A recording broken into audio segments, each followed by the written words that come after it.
Okay, let's talk today about finding the rule in a function machine. Now here, I've got a function machine, and you can see there's no rule in the middle there.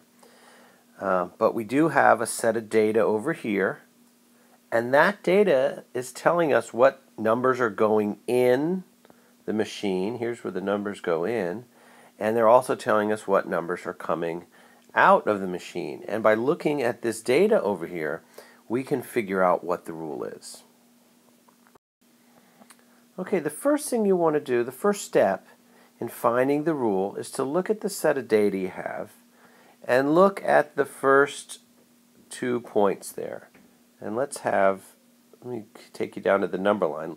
You can see the first one is starting at a 1 and it's hopping up to a 3.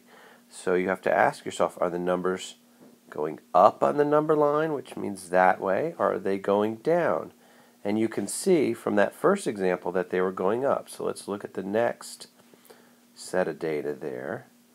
And that set of data is the 2 and the 4. So let's say the number 2 is going in the machine and it's coming out at 4. And you can see that that is also hopping up. Okay, so that's the first step, is to figure out, are the numbers getting bigger or smaller? Are they going up on the number line or going down? Once you know which direction the numbers are going, the second step says if the numbers are going up, you use a plus rule. And if the numbers are going down, you use a minus rule. So our numbers were going up, so let's put a plus rule in our rule box. Okay, remember, step 1, find out if the numbers are going up or down. Step 2, if they're going up, give it a plus rule, and if they're going down, give it a minus rule. Okay, now that you know which way the numbers are going, we said they're going up, so let's make a plus rule in our rule box here. We want to find out, step 3 is to find out how much are they going up. And to do that, I'm going to use this number line down here, and I'm going to look at the data points. So let's start at 1, and that one hops up to 3. So let's hop up to 3, making sure we're hopping from one number to the next. And you can see there are 2 hops. Okay, well, before we say that the rule is a plus 2 rule, let's check the next set of data points out. And that is 2 going up to 4. So let's hop from 2 up to 4, making sure we're hopping from one number to the next. And you can see we got 2 hops. So it looks like the rule is a plus 2 rule, and you would add that to the rule box. Okay, so let's look at our steps here. So the first step is to figure out, are the numbers going up or down? So look at your set of data points over here and look at the numbers, what's going in and what's coming out, and ask yourself, are the numbers that are coming out, are they bigger than the numbers going in, or are they smaller?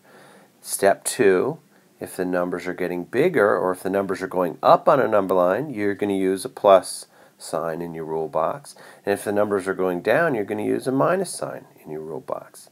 And then the next step, step 3, is to find out how much are the numbers changing. So if they're going up, how many hops would it take to get from one number to the next? If they're going down, how many numbers would it take, again, to get from one number to the next? And then the fourth step, probably your most important step, is to check it out.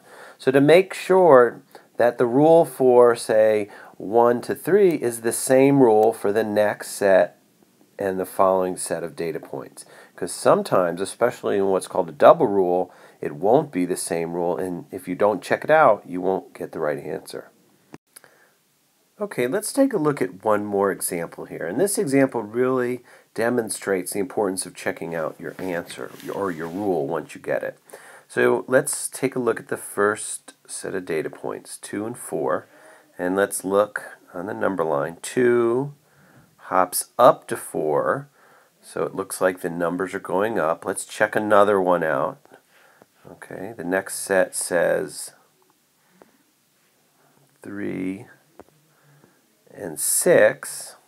So let's go 3 goes up to 6. So yes, that's going up as well. So it looks like we have a plus rule. And we're saying that because When the numbers are going up, we give it a plus rule, and when the numbers are going down, we give it a minus rule. So now the next thing we need to do is to figure out how much are the numbers going up.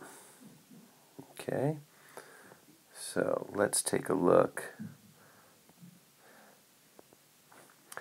at the first set of data points, 2 and 4, and let's count hops. So let's start at 2, hop up to 4, and that's 1, that's 2 hops. Okay, let's put our plus rule back in there. It disappeared. And so it looks like we have a plus 2 rule, but let's try it again. Let's go from 3 and hop up to the number that came out was 6. 3 up to 6 is, oh, what's happening here? Something's different. So with the 2 and the 4, we had 2 hops, but now with the 3 and the 6, we're having 3 hops. Well, let's look at the last set of data points there, which is 4 goes in and an 8 comes out. Let's try to see what's happening there. So 4 hops up to 8, and let's count hops. 1, 2, 3, 4. So you can see each set of data has a different number of hops. Now, if you look at these numbers, think about it. 2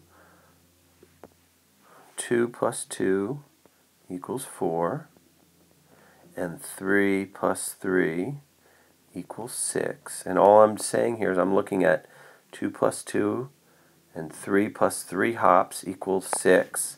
And then 4 plus 4, okay, let's write 4 plus 4 equals 8.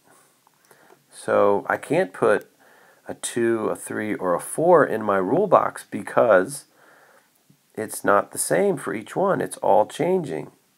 On the first one it's a 2, on the next, on 3 it's a 3, and on 4 it's a 4. But if you look at that, you'll see that the number plus itself is giving you the answer. So what we call that is our double rule.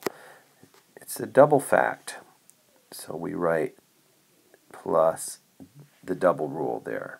And that is our answer. And it's also the reason why you want to always check your work. Because if you had stopped with the 2 plus 2, let's erase some of this up here. If you had said, oh, I think I got it now. I can see. Oops, erasing the wrong things here. Let's go back here. Let's put our double rule back in. If you had started at 2 and hopped up to 4 and said, oh, that's only 2 hops and it's going up, that's a plus 2 rule, you would have been wrong because 3 plus 2 doesn't equal 6. It equals 5. Okay, and that's not correct. So always check your work. Very important.